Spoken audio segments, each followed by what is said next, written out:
Good afternoon, everyone. I'm Dr. Ratan Pal Singh Randhawa, Assistant Professor in Chemistry at Khalsa College, Patiala. My topic of presentation is nuclear magnetic resonance spectroscopy. So, the objective of my topic would be principle of NMR equivalent and non-equivalent protons, identification of compounds, unknown compounds by using NMR, and it will be covered with protons initially, and then the advanced version will be uh, C13.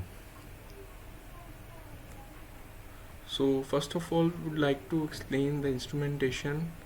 In the instrumentation, we can clearly see the picture representing the sample at the center, and the magnetic field is perpendicularly applied, and there is a receiver, there is an amplifier.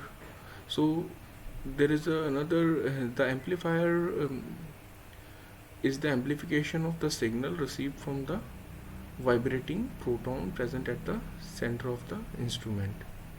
So what happens, the radio frequency range is also applied with the variable magnetic field, and a vice versa with fixed magnetic field and variable uh, frequency is applied such that to have a signal, and which signal is recorded in the form of a pulse in the computer.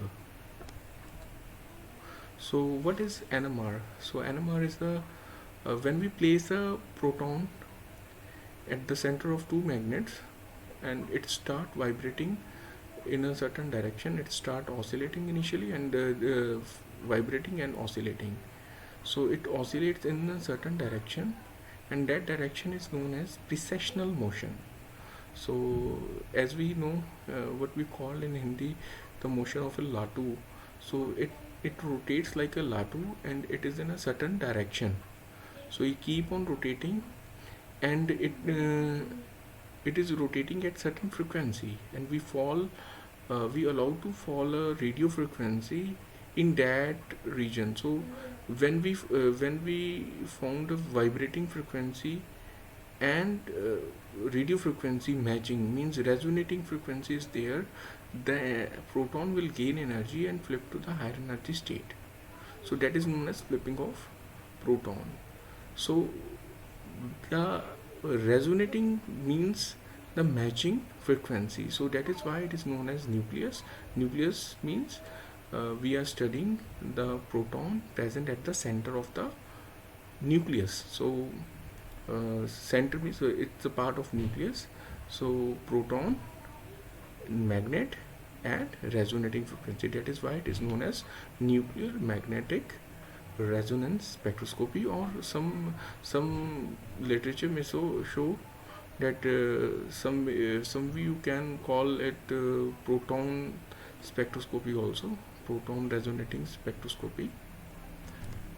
So what will happen if we allow radio frequency to fall on a vibrating proton?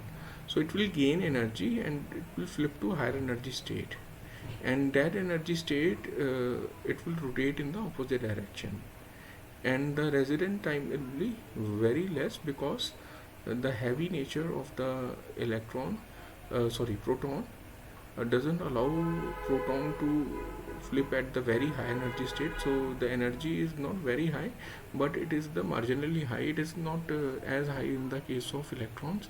So if we study electrons with the same technique, so it is known as electron resonance spectrum. So it is ESR technique, where the unpaired electron and the free radicals can be or positive charge.